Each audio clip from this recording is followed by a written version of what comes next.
በስመ አብ ወወልድ ወመንፈስ ቅዱስ አሃዱ አምላክ አሜን። እንደምን አደራችሁ? እንደምን ሰነበታችሁ? ምሕረቱ ብዙ የሚሆን በቸርነቱ ይህንን ጊዜ የሰጠን የጸጋ ሁሉ አምላክ እግዚአብሔር ስሙ የተመሰገነ ይሁን። በእግዚአብሔር ቸርነት የትምህርታችን ርዕስ እውነተኛ ፍቅር የሚል ነው። እግዚአብሔርን አጋዥ ብሩክ መንፈሱን ገላጭ አድርገን የሁለተኛውን ቀን ትምህርት እንጀምራለን። የሐዋርያው የቅዱስ ጳውሎስ መልእክት ወደ ሮሜ ክርስቲያኖች የተላከ ምዕራፍ 12 ከቁጥር 9 ጀምሮ ያለውን በጸሎት መንፈስ ሆነን እናነባለን። ፍቅራችሁ ያለ ግብዝነት ይሁን፣ ክፉን ነገር ተጸየፉት፣ ከበጎ ነገር ጋር ተባበሩ፣ በወንድማማች መዋደድ እርስ በርሳችሁ ተዋደዱ፣ እርስ በርሳችሁ ተከባበሩ፣ ለሥራ ከመትጋት አትለግሙ፣ በመንፈስ የምትቃጠሉ ሁኑ፣ ለጌታ ተገዙ፣ በተስፋ ደስ ይበላችሁ፣ በመከራ ታገሱ፣ በጸሎት ጽኑ፣ ቅዱሳንን በሚያስፈልጋቸው እርዱ፣ እንግዶችን ለመቀበል ትጉ። ሁሉን የያዘ ሁሉን የምትገዛ የጌታችን የመድኃኒታችን የኢየሱስ ክርስቶስ አባት እግዚአብሔር ሆይ እናመሰግንሃለን። የቀኑ ባለቤት፣ የማለዳው ንጉሥ፣ የፍላጎታችን ሁሉ ምንጭ፣ የእስትንፋሳችን ጌታ፣ የመኖራችን ምስጢር፣ አለሁ የምንልብህ አለኝታችን፣ ነግቶ የምንነቃብህ፣ መሽቶ የምናርፍብህ የዘለዓለም አምላክ መኖሪያችን እናመሰግንሃለን። ቸርነትህና ምሕረትህ እጅግ ብዙ ሆኖልን ይህንን ቀን ስለሰጠህን የመኖር ፈቃድንም ካንተ ስላገኘን በጠላቶቻችን ፊት ለፊት ራሶቻችንን በዘይት ስለቀባ ምርኩዝ ሆነ ስላስደገፍከን በትር ሆነ ጠላታችንን ስላሳደድክልን ምስጋና እናቀርብልሃለን።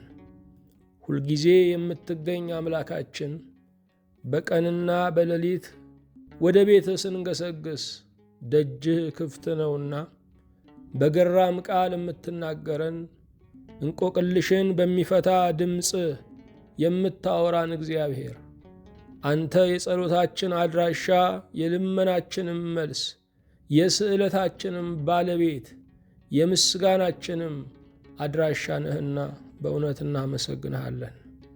ስለ ቸርነትህ ስለ ምሕረትህ ታላቅነት ጓዳችንን በበረከት ኑሯችንን በሰላም ሕይወታችንን በፍቅር የዋጀህ እግዚአብሔር አንተ መብላችን ነህ፣ አንተ መጠጣችን ነህ፣ አንተ የኑሮ እርካታችን ነህ፣ አንተ የመንገድ ካርታችን ነህ፣ አንተ በወጀብ በማዕበል ውስጥም ሰውረህ የምታሻግረን ነህ፣ አንተ እሳቱ እየነደደም ከእሳት የምታድን ነህ። ጌታ ሆይ በእውነት እናመሰግንሃለን። ስለዚህ አስገራሚ ቀን ከዚህ በፊት አይተነው ስለማናውቀው ስለዚህ ድንቅ ጀንበር እኛ ባሪያዎችህ እናመሰግንሃለን። ሁል ጊዜ በቃልህ ስለምታነቃን፣ ድንዛዜያችንን ሁሉ ስለምታርቅልን፣ የድንጋይ ብርድ ልብስን ሁሉ ከላያችን ላይ ስለምታነሳልን፣ የሞትክ ተነሳ ብለህ ስለምታውጅልን አምላካችን ሆይ በእውነት እናመሰግንሃለን። ቀስቅሶ የሚያበላ ካንተ በቀር ማን ነው? እናት ልጇን ከእንቅልፍ ቀስቅሳ ብላ ትለዋለች። ከሞት ቀስቅሰህ የምታበላ እናታችን አንተ ነህ፣ አባታችንም አንተ ነህ። የምድር መኖሪያችን የሰማይ ቤታችንም አንተው ነህ። የማትፈርሰው ታዛችን፣ እማትታጠፈው ጥላችን አንተ ነህ። ጌታ ሆይ ተመስገን። እንደ ቸርነትህ እንደ ምሕረትህ ታላቅነት በደላችንን ሳትቆጥር ከኀጢአታችን ጋር ሂሳብ ሳትተሳሰብ ትላንት ሰጠዋቸው ብለ ዛሬ እጅህ ሳያጥር በብዙ ምሕረት እየተመራን ዛሬን አይተናልና በእውነት ጌታችን ሆይ እናመሰግንሃለን። ወገን ለሌለው ወገኑ አንተነ፣ የብቸኛውም አነጋጋሪ አንተነ። አጥር ለሌለው አጥሩ አንተነ፣ አንተ ቅጥር የሆንክለት አይደፈርም። የአልቃሹ የእንባ አባሽ አንተውነ፣ የሐዘነተኛው አጽናኝም አንተውነ። ለጎዶሎ ልብ ሙላቱ አንተነ፣ ለፈሪም ድፍረቱ አንተነ። ሁለንተናችን እግዚአብሔር ሆይ በእውነት እናመሰግንሃለን። የሚያስፈራውን ቀን የምናልፍብህ ሕያው ጌታ ሆይ እናመሰግንሃለን። ነፍስ ሁሉ የሚገዛልህ ያህዌ ሆይ እናመሰግንሃለን። ለመልካምነት የምትፈጥን ቅዱስ ሆይ እናከብርሃለን። አገልጋዮችህ ያደረግከን የካህናት አለቃ ሆይ ከፍ ከፍ እናደርግሃለን። ለአንተ በአንተ ያዳንከን መድኃኔ ዓለም ሆይ እናመሰግንሃለን። ሁሉን በራስህ ያስቻልከን የኃያላን ኃያል እናመሰግንሃለን። ፍርድህ ይግባኝ የሌለው ፈታሄ በጽድቅ እግዚአብሔር በእውነት እናመሰግንሃለን። የተሾሙትን የሾምክ የነገሥታት ንጉሥ እግዚአብሔር ሆይ እናመሰግንሃለን። ዝቅ ያለውን የምታከብር ሰው ወዳድ ኢየሱስ ሆይ እናመሰግንሃለን። ትዕቢተኛን የምታዋርድ የአማልክት አምላክ እናመሰግንሃለን። የለኝም ለሚሉት ያለሃቸው የበረከት ጌታ እናመሰግንሃለን። የክፎችን ምክር የምታፈርስ ጠቢብ እግዚአብሔር እናመሰግንሃለን። የስጦታ ሁሉ ባለቤት ምንጭህም አይነጥፍ ጌታ እናመሰግንሃለን። ለተለወጡት የሕይወት ቅመም ብርሃን እግዚአብሔር ሆይ ከፍ ከፍ እናደርግሃለን። ሐዘንተኞችን የማትርቅ አጽናኝ መጠጊያ እግዚአብሔር እናመሰግንሃለን። ለእርዳታ የተማጸኑትን የምትታደግ ብሩክ እግዚአብሔር በእውነት እናመሰግንሃለን። እኔን ባሪያህን በፊት ያሉትን እነዚህን ባሪያዎችህን ሁሉ አቤቱ ይቅርበል። ይችን ሀገር የሚመሯትን ከላይ እስከታች ያሉትን አለቆችን ሁሉ አቤቱ ይቅርበል። ለዓለም መሪዎች ሁሉ ለፈጠርከው የሰው ዘር በሙሉ ይቅርታና ምሕረትህን እንድትልክ ከደጉ ዘመን እንድታደርሰን አቤቱ እንማጸናለን። አቤቱ ጌታችን ሆይ የቀዘቀዘ ፍቅርን እንድታሞቅልን፣ የተባረደ እምነትን እንድታግልልን፣ የመከነ ተስፋን እንደገና ባለ ፍሬ እንድታደርግልን አቤቱ እንማጸናለን። የታመሙት እንዲድኑ፣ የወደቁት እንዲነሱ፣ ያጡት እንዲያገኙ፣ የሄዱት እንዲመለሱ፣ ከሃይማኖት የወጡ ወደ አሚነ ሥላሴ እንዲመጡ አቤቱ እንማጸናለን። በፊትህ በቆምን ጊዜ እንድናስባቸው አደራ ያሉንን ወገኖቻችንን ሁሉ በማይረሳ አእምሮ አንተ አስብልን። ጌታ ሆይ በፍቅር ጸጋ አክብረን፣ በፍቅር ፍሬ ባርከን።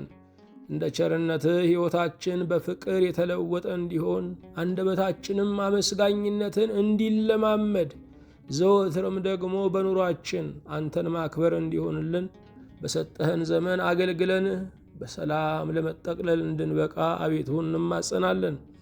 ለዓለም ወገኖች ሁሉ ሰላም ላጡ በዚህ ሰዓት በፊትህ እንለምንሃለን። ለኢትዮጵያ ሕዝቦች ሰላምን፣ ለሱዳን ሕዝብ ሰላምን፣ ለፍልስጤም፣ ለእስራኤል ሕዝብ፣ ለየመን፣ ለኢራን፣ ለሊባኖስ፣ ለዩክሬን፣ ለራሻ ሕዝብ ሁሉ ሰላምን እዘዝልን። ጌታ ሆይ በኑሮ ጫና የተጨነቀውን የሰው ዘር በሙሉ አሳርፍልን። ሰማያዊና ምድራዊ በረከትህ ከእኛ ጋር ትሁን። በሰላም ጀምረን እስክንፈጽም ጥበቃህ በዙሪያችን ማዳን፣ ምሕረትህ በመካከላችን ትሁንልን።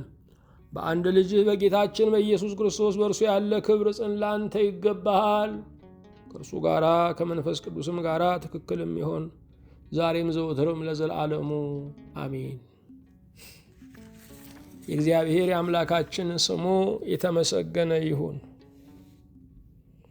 የትምህርታችን ርዕስ እውነተኛ ፍቅር የሚል ነው።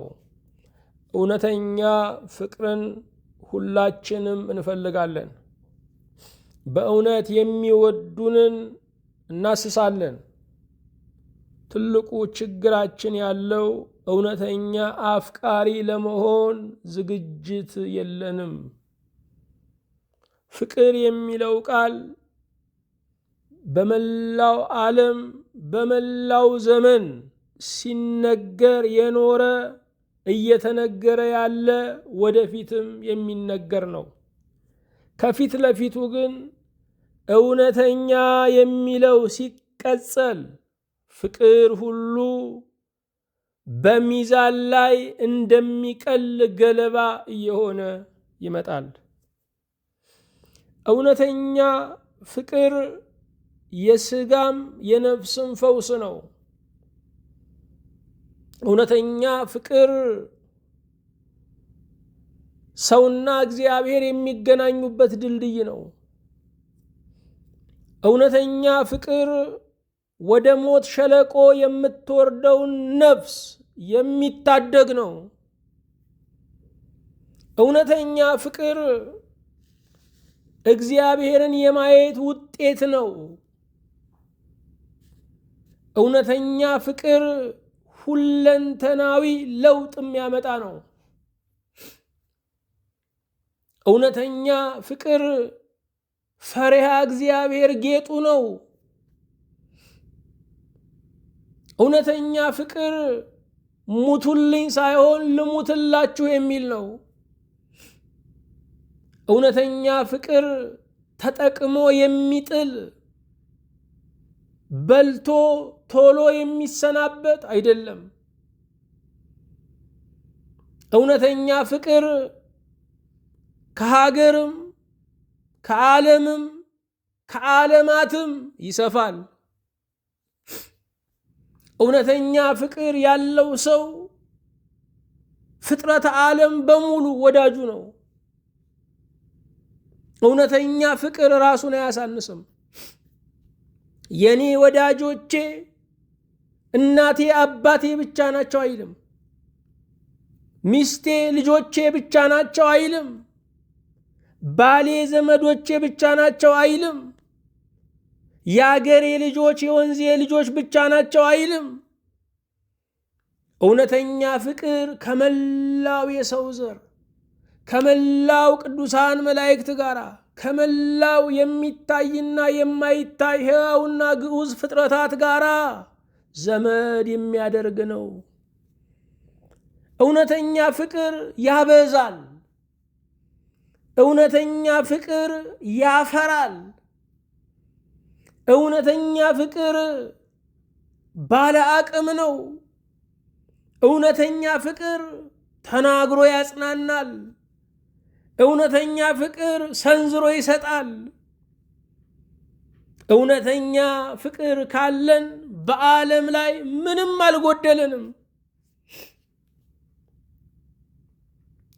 በፍቅር እግዚአብሔርን እናተርፋለን። በፍቅር እግዚአብሔርን በሕይወታችን በኑሯችን እንጋብዘዋለን።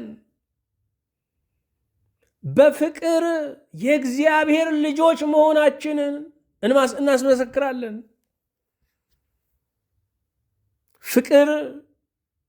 ፍቅር ያጣው ዓለም ወደ እኛ የሚሳብበት መንፈሳዊ ሽቱ ነው። ፍቅር የሚወደኝ የለም ብሎ ራሱን ለማጥፋት የሚዘጋጀው ሰው ዕድሜ የሚያገኝበት ነው። ዛሬ ለብዙዎች ሳቅ መሆን እንችላለን፣ ምርጫ ነው። ለብዙዎችም የለቅሶ ርዕስ መሆን እንችላለን፣ ምርጫ ነው። አስደሳች ሰዎች መሆን እንፈልጋለን። የሰውን ቀንና ዘመን ማፍካት እንፈልጋለን። አፍቃሪ እንሁን። አፍቃሪ ሰው የሚሰጠው ሀብት የሚጥለው ሳንቲም ባይኖረው እንኳ ከሰጪዎች በላይ ሰጪ ነው።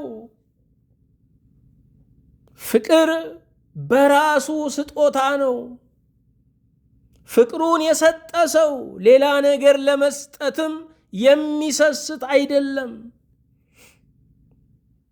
ብዙዎቻችን ተስፋ ማጣት ይሰማናል። እምነታችን ወደ ድካም ቀጠና ውስጥ እየገባ ነው። ከሰዎች ጋር ያለን ግንኙነት ፍርሃት ያጠላበት ነው። ሀገራችንን ስናስብ እንደ ገደል አፈር ልባችን ይሸረሸርብናል። ታዲያ ሙሉ አድርጎ የሚያቆመን ነገር ምንድን ነው? ደፋር አድርጎ የሚያቆመን ነገር ምንድን ነው? እርሱ ፍቅር ይባላል። ልባችን በፍቅር ሲቃኝ ዜማችን ያማረ ነው። ንግግራችን የሚያድን ነው። ፍቅር ያለው ሰው 1000 ሰራዊት በቀኙ 1000 ሰራዊት በግራው ያለ ያህል መተማመን ይሰማዋል። በጨለማ ዘመን ላይ ሰንጥቆ በጉልበት በድፍረት ይራመዳል። እውነተኛ ፍቅር ምንድን ነው? ግብዝነት የሌለበት ፍቅር፣ ማስመሰል የሌለው ፍቅር፣ የውስጡና የውጩ አንድ አይነት የሆነ ፍቅር፣ እርሱ እውነተኛ ፍቅር ይባላል። ብዙ ሰዎች ፍቅር የሚመስል ነገር ይዘዋል። በርቀት ስናያቸው የፕላስቲክ ፍራፍሬዎች ያምራሉ፣ ሲቀርቧቸው ግን አያጠግቡም። ማስመሰል ያለበት ፍቅር ከሩቅ ያምራል፣ ሲቀርቡት ግን የሕይወት ጥጋብ አይሆንም፣ ደስታ አይሆንም። እውነተኛ ፍቅር ካለን ለሌሎች ጥጋብ እንሆናለን። በሩቅም በቅርብም አንድ ማንነት፣ አንድ መልክ ይኖረናል። ይህን ዘመን ስናየው ፍቅር ተውኔት የሆነበት ዘመን ነው። ይህን ዘመን ስናየው ለምን እጠላሃለሁ፣ ለምን ተቀይሜሃለሁ ትላለህ። እወድሃለሁ እያልክ መንሸራተት ይቻላል። እወድሃለሁ እያልክ የምትፈልገውን ማግኘት ይቻላል የሚል በፍቅር ላይ የሚሸቅጥ ዘመን ነው። ወዶኛልና አዳነኝ ተብሎ እንደተጻፈ አገር ማዳን የምንፈልግ ከሆነ የአገር ፍቅር ያስፈልገናል። እገሌን ማዳን የምንፈልግ ከሆነ እገሌን ከመስበካችን በፊት እገሌን መውደድ ያስፈልገናል። እውነተኛ ፍቅር የማዳን ኃይል አለው። እውነተኛ ፍቅር ከእሳቱ ውስጥ ነጥቆ ያወጣል። እውነተኛ ፍቅር በክፉ ቀን ይገኛል። የምንወደው ብዙ ነገር አለ።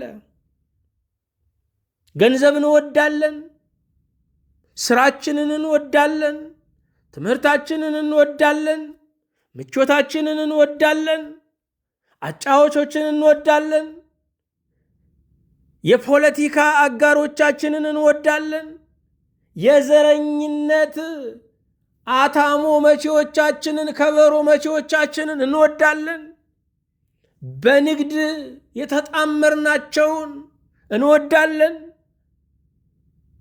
ፍቅር የሚባል ነገር የለንም ማለት አይደለም። ሊወደድ የሚገባውን ነገር አልወደድንም እያልን ያለ ነው። ፍቅርን ለተሳሳተ ነገር እያዋልነው ነው። ፍቅር የሚባል ነገር አላጣንም።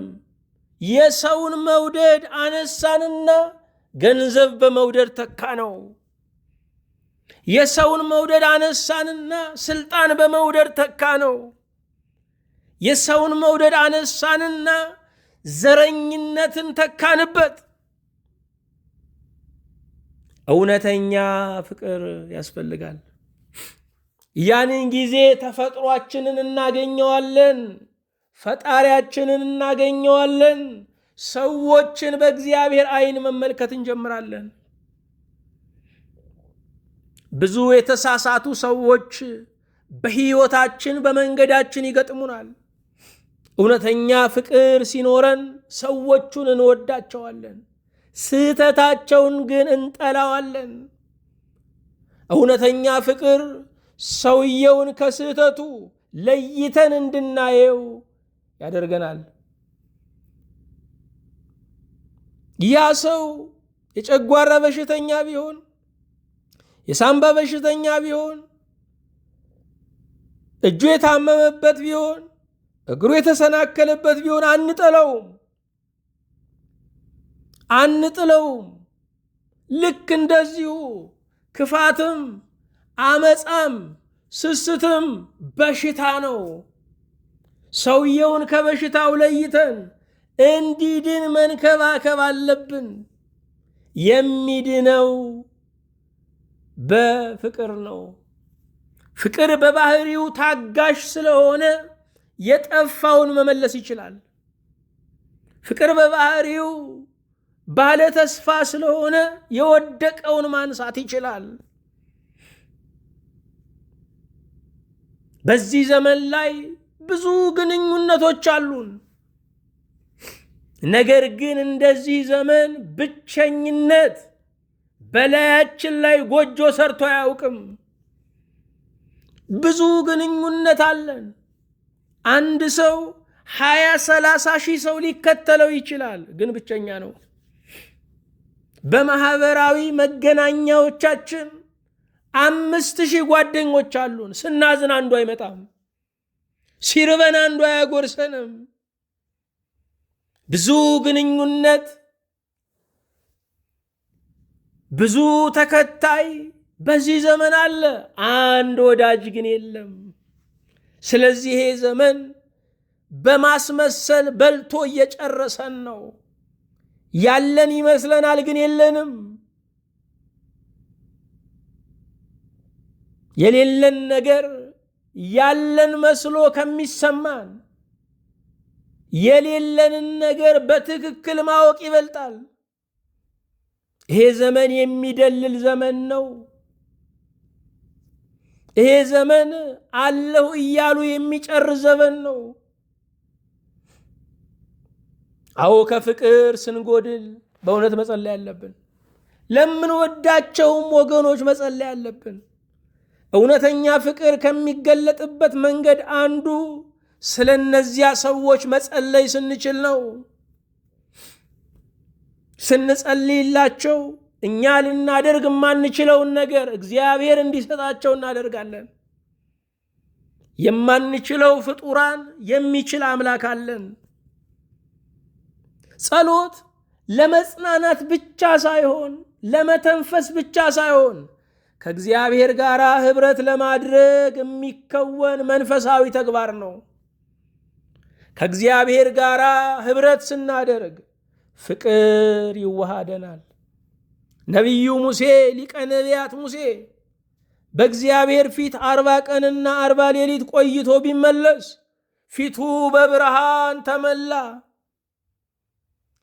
በእግዚአብሔር ፊት ቆሞ የሚመለስ ጸልዮ የሚመለስ ሰው በፍቅር ይረጥባል፣ በፍቅር ያበራል። እውነተኛ ፍቅር የወገኑን መዳን ይመኛል። ወንድሙ እንዲድን፣ በነፍሱ እንዲድን፣ ወንድሙ በክርስቶስ እንዲያርፍ ይፈልጋል። በእርሱ የሚያምን ሁሉ የዘላለም ሕይወት እንዲኖረው እንጂ እንዳይጠፋ እግዚአብሔር አንድያ ልጁን እስኪሰጥ ድረስ ዓለሙን እንዲሁ ወዷልና ይላል። ክርስቶስ ከሰማየ ሰማያት የወረደው ፍቅሩንም ገለጠ የተባለው እኛን በማዳን ነው። ሌሎችን ማዳን፣ የሌሎችን ድህነተ ነፍስ መፈለግ እርሱ የእውነተኛ ፍቅር መገለጫ ነው።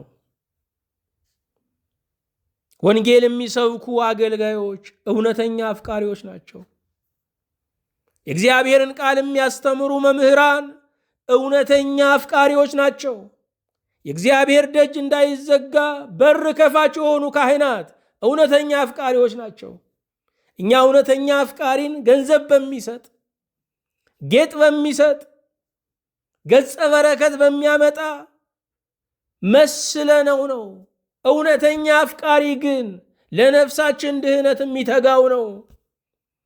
እውነተኛ ፍቅር የወዳጁን መዳን ይፈልጋል። መጽሐፍ ቅዱሳችንን ስንመለከት በእውነተኛ ፍቅር የተባረኩ ነበሩ። ኑኃሚንና ሩትን እናስታውሳለን።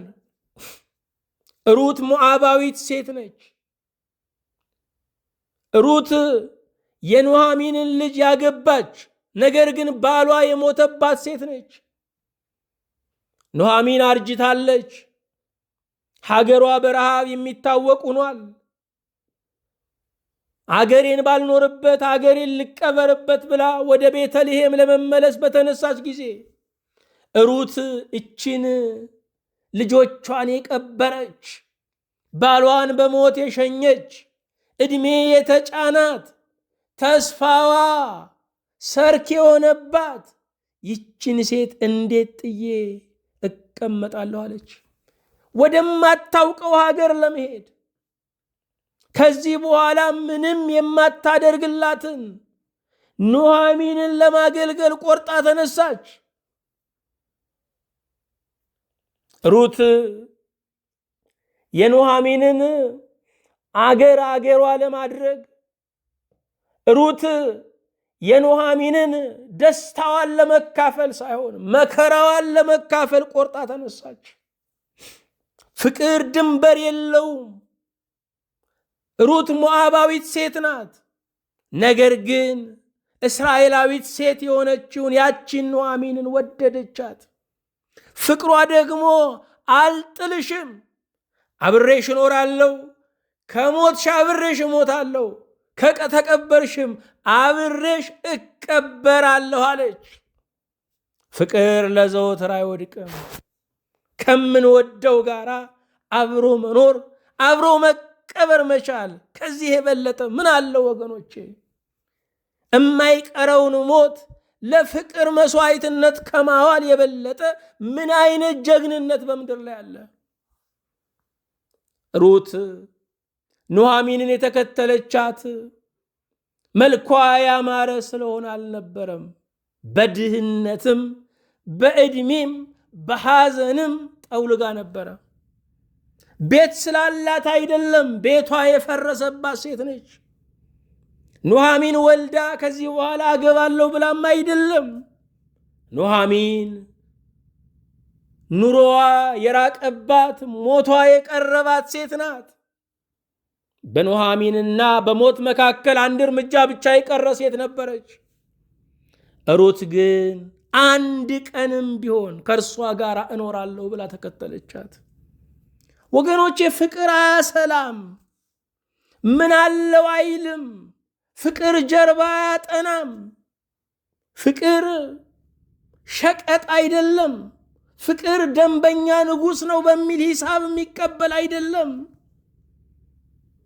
የሆቴል አስተናጋጅ የስልጠና ፍቅር አለው፣ የስልጠና ትህትና አለው። ምናልባት ጉርሻ ላይ የተመሰረተ ሊሆን ይችላል።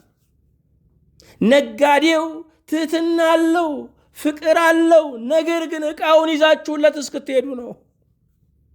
ያንን አንዱን ዕቃ እሱ በሄደልኝ እያለ ይጸልያል፣ እናንተ በገዛው እያላችሁ ትጸልያላችሁ። አንዱ ዕቃ ሂድልኝና ናለኝ የሚለዋለው።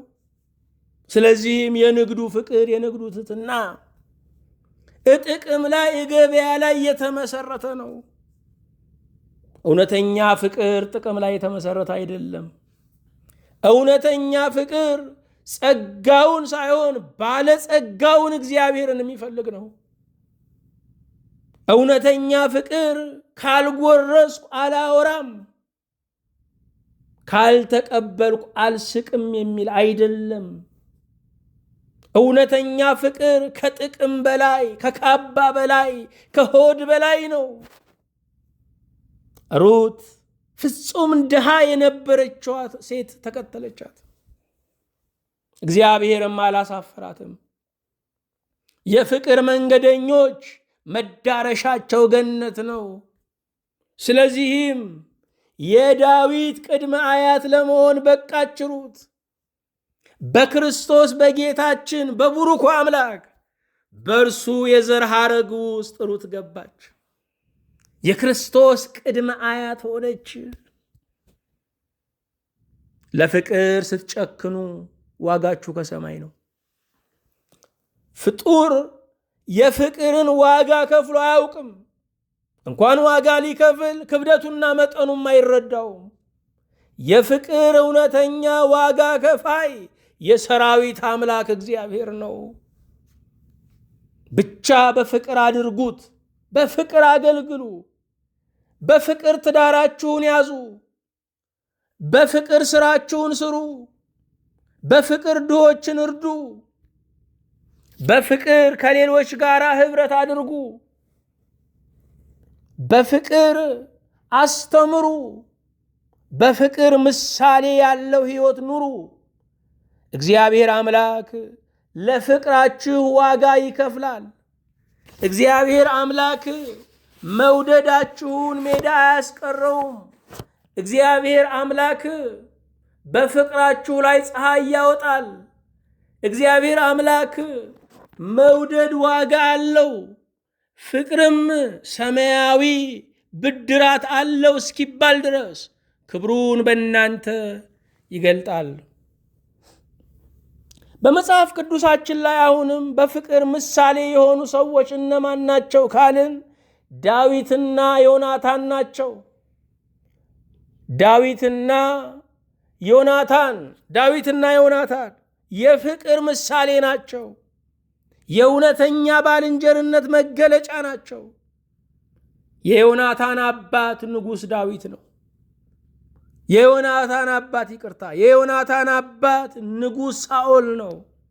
ሳኦል የዳዊት ጠላት ነው። አልጋ ወራሽ የሆነው የሳኦል ልጅ ዮናታን ደግሞ የዳዊት ወዳጅ ነው። ዮናታን አልጋ ወራሽ ቀጣይ ነጋሽ ነው። ነገር ግን ዳዊትን ከመውደዱ የተነሳ ለዳዊት ዙፋን የለቀቀ ነው። አንተ ንገስ፣ አንተ ሁለተኛው የእስራኤል ንጉሥ ሁን፣ ዙፋን ለቅቄአለሁ ብሎ የዳዊትን ሕይወት ከአባቱ ጠላትነት ያዳነ ነው። ፍቅር ወገናዊ አይደለም። ዮናታን ምስክር ነው። አባቴ ስለተጣላን እጣላለሁ አላለም። ስልጣኔን የሚቀናቀን ዳዊት ነው የመጣው፣ ስለዚህ ይጋደላለሁ አላለም። ፍቅር ከስልጣን በላይ ነው። አፍቃሪ ሰው እኮ የተሾመ ነው። ምን ሹመት ያስፈልገዋል?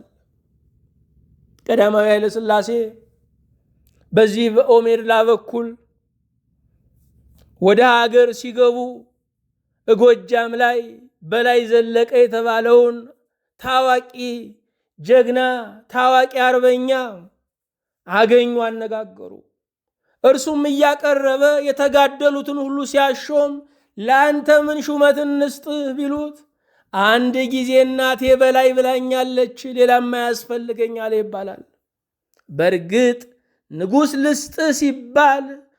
ልስጥህ ሲል አልፈልግም ማለት በኢትዮጵያ ስርዓት ቅጣት የሚያመጣ ነው። ፍቅር ያለው ሰው አንድ ጊዜ በላይ የተባለ ነው። አንድ ጊዜ የተሾመ ነው። ሌላ ሹመትም የሚፈልግ አይደለም። ፍቅር ያለው ሰው ባለማዕረግ እንደሆነ ይሰማዋል። ስልጣን እንዳለው ይሰማዋል። በእርግጥም ፍቅር ያላቸው ሰዎች የማዘዝ አቅም አግኝተዋል። እማሆይ ትሬዛ የዓለም መንግስታትን ሁሉ ያዙ ነበር፣ ግን ድሃ ሴት ነበሩ። በአንድም ከተማ ላይ አልተሾሙም። በብዙዎች ነፍስ ላይ ግን በርህራሄ በፍቅር የተሾሙ ሴት ነበሩ። ጦርነት አስቁመው ድሆችን የረዱ ሴት ናቸው። ፍቅር ስልጣን ነው።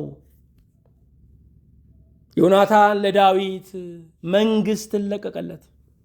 ቀላል እንዳይመስላችሁ ወገኖቼ፣ ቀላል እንዳይመስላችሁ። በሀገራችን ነገስታት ለልጆቻቸው ስልጣን መልቀቅ አቅቷቸው አንብበናል፣ አይተናል። የገዛ ወዳጆቻቸው እንዳይቀናቀኗቸው በመፍራት ስልጣን ላይ የወጡ ጓደኞቻቸውን ገለዋል። በዙሪያቸው የነበሩትን ሁሉ እያጸዱ እንደ ቆሻሻ ብቅ ብለዋል። ለልጅ የሚሰስቱት ስልጣንን ለጓደኛ ለሚወዱት መተው፣ አልጋ ወራሽነትን ለእረኛው ለዳዊት መተው ቀላል አይደለም። ዮናታን ቤቱ ቤተ መንግስት ነው። የዳዊት ቤቱ ዱር ነው፣ በግ ጠባቂ ነው። ፍቅር ከደረጃ በላይ ነው። ፍቅር ከደረጃ በላይ ነው። ባለጠጋውን ድሃ ቤት የሚያውል ነው።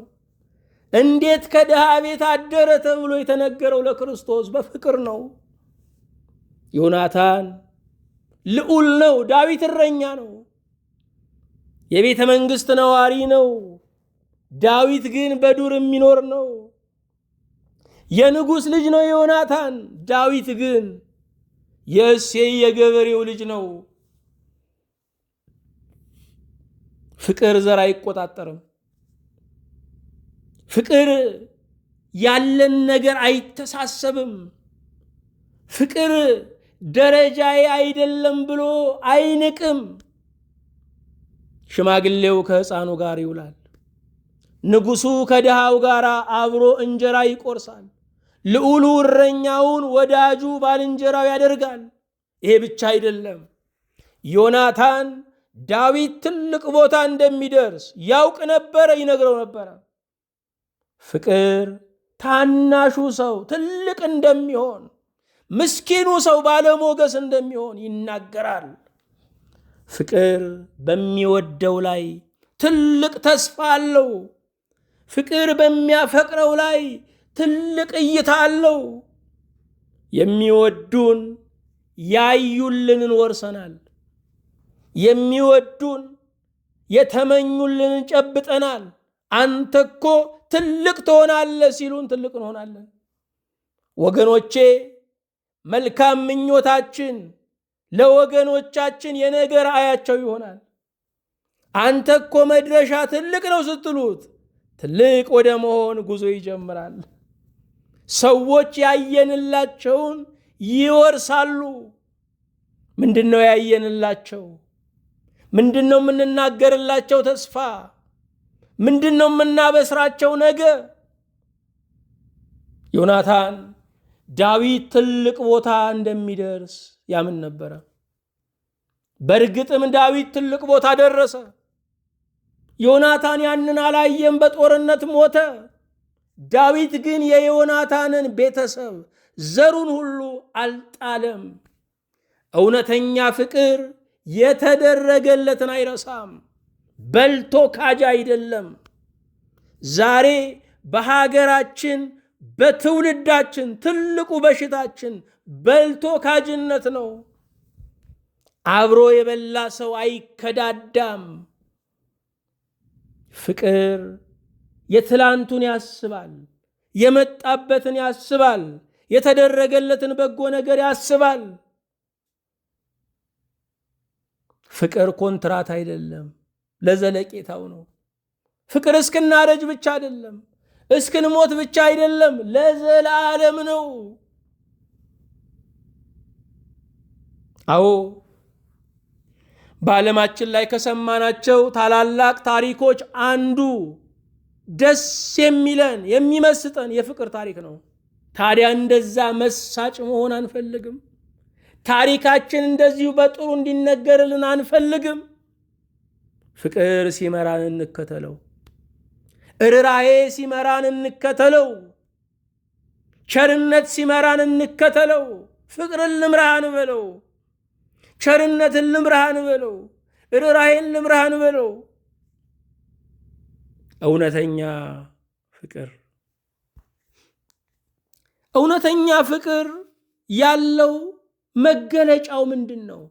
ይሄንን ከሮሜ 12 ቁጥር 9 ጀምሮ ካለው ንባብ ላይ ነው የምናወጣው።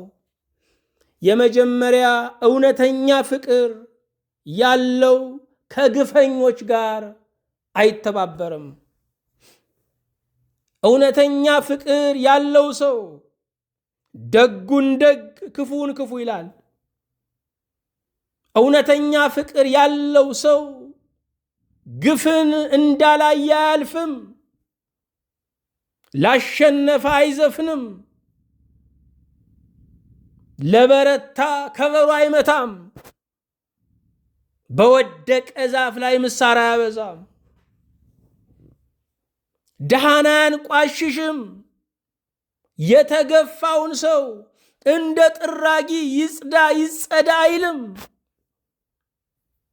እውነተኛ ፍቅር ያለው ሰው ከግፈኞች ጋር አይተባበርም። ቃሉ እንደዚህ ነው የሚለው፣ ክፉን ነገር ተጸየፉት፣ ፍቅራችሁ ያለ ማስመሰል ይሁን። ክፉን ነገር ተጸየፉት።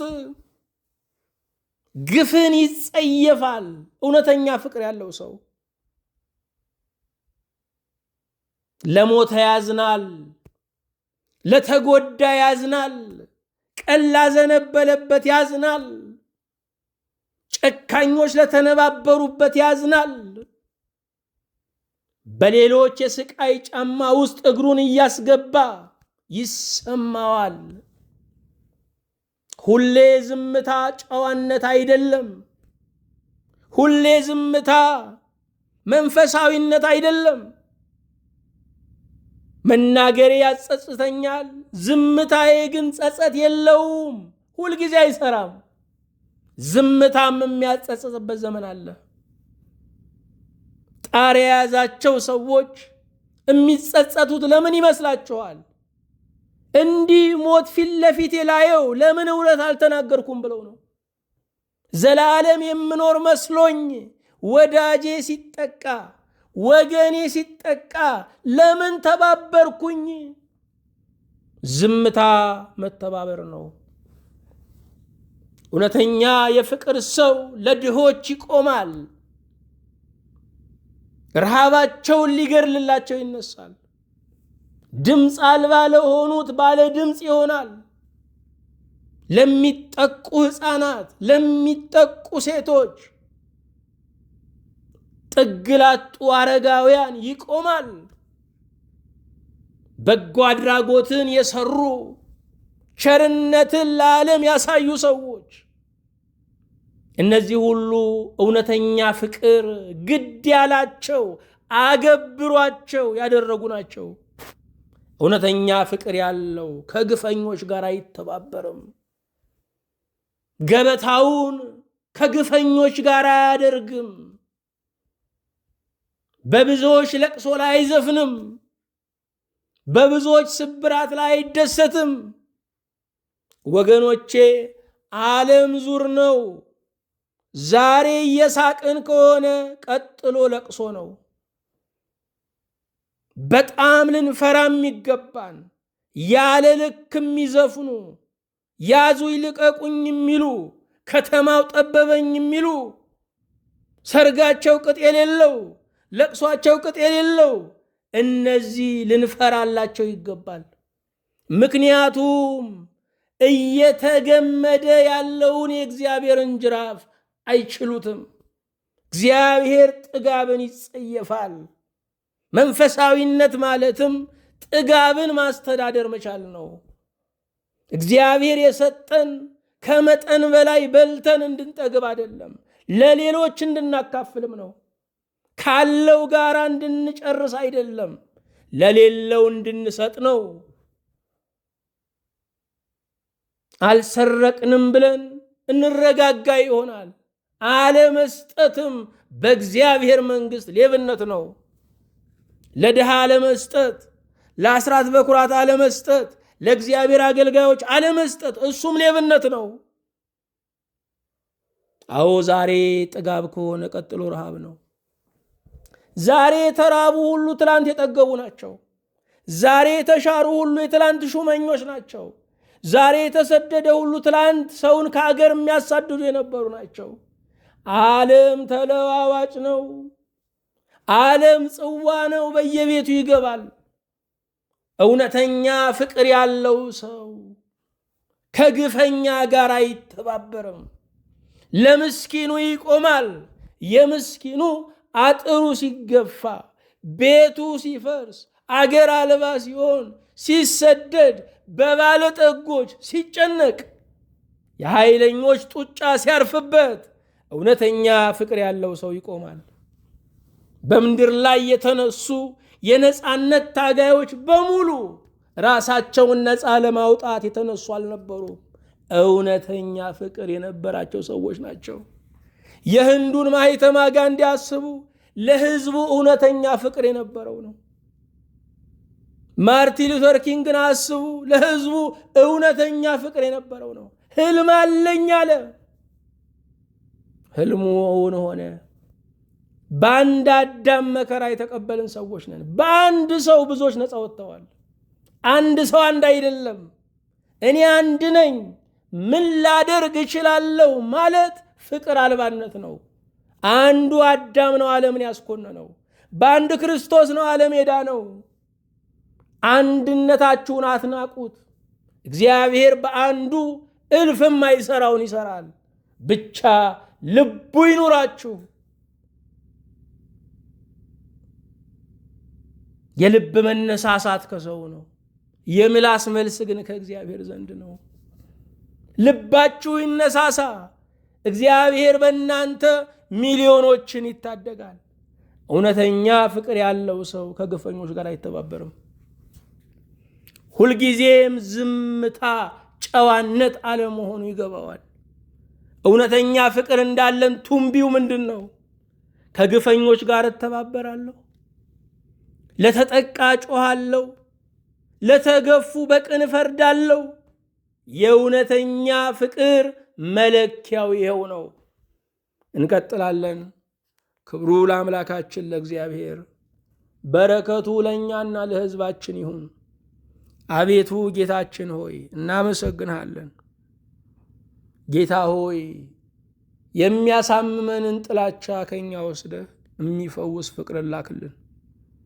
ሁሉን የምትችል አምላካችን እግዚአብሔር ሆይ ስለ ደካሞች፣ ስለ አይነ ስውራን፣ ስለ አልጋ ቁራኛዎች፣ ስለ ሴቶች፣ ስለ ሕፃናት አደግድገን የምንቆም የምንታገል፣ ግፍን የምንጸየፍ፣ ረሃብተኞችን ለማጥገብ እጆቻችንን የምንዘረጋ፣ ምስኪኖችን አይዟችሁ እንደምንል፣ ድምፅ ለሌላቸው ድምፅ የምንሆን እውነተኛ ሰዎች አድርገህ እንድትሰራን አቤቱን ማልድሃለን። ጌታ ሆይ ቢፈሩ ቢደፍሩ ሞት አይቀር፣ ቢጠግቡ ቢራቡ ዓለም ኃላፊ ነው። ሁሉንም ጥለነው እንሄዳለን። ለፍቅር ኑሮ ማለፍን እባክህ አድለን። የዘመናት ብርሃን እግዚአብሔር ሆይ በትውልድ ላይ ብርሃንን አብራ። የገንዘብ ፍቅርን፣ ሆዳምነትን፣ ጌጥ አፍቃሪነትን፣ ወገንን ወንድምን ችላ ብሎ የራስን ማግኘት የራስን ችሎታ ለዓለም ላሳይ ማለትን ሁሉ ከኛ አርቅልን። ከተጎዳ ጋራ መቆምን፣ ለተራበ አደግድጎ መቆምን ማገልገልን እባክህ አድለን። የሃይማኖት አባቶች የሀገር መሪዎች ሁሉ ድሆችን በመውደድ ግፍን በመጸየፍ የተባረኩ ይሁኑ። ቀኑን ዘመኑን ባርክልን። የሰጠህንን ዘመን በሰላም ካንተ ጋር አስፈጽመን። በጌታችን በኢየሱስ ክርስቶስ በእርሱ ያለ ክብር ጽን ላንተ ይገባሃል። ከእርሱ ጋር ከመንፈስ ቅዱስም ጋር ትክክል የሚሆን ዛሬም ዘወትርም ለዘላለሙ አሜን።